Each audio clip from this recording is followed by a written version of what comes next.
Programang ito ay rated SPG, striktong patnubay at gabay ng magulang ang kailangan. Isang dikdikan at harapang laban ang magaganap sa pagitan ni Ramon at Tanggol.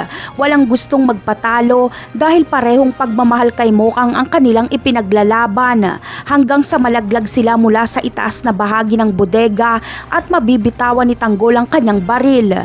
Walang magagawa si Tanggol kundi itaas ang kanyang kamay dahil nakatutok sa kanya si Ramon. At dahil sa lukso ng dugo ay hindi babarilin ni Ramon si Tanggol.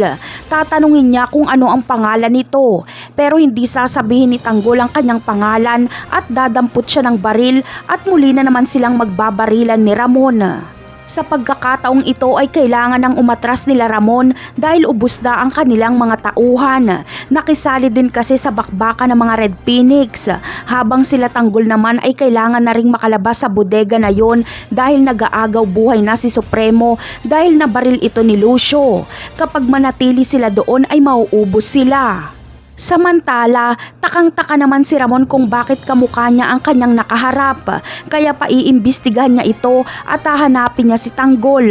Gusto niyang malaman ang tunay na pagkatao nito. Ramdam kasi ni Ramon ang lukso ng dugo na kapamilya niya ang kanyang nakaharap. Gusto niyang makausap si Tanggol ng masinsinan kapag makaharap niya ito. Napakarami pa nating dapat abangan sa mga susunod na episode. Paalam!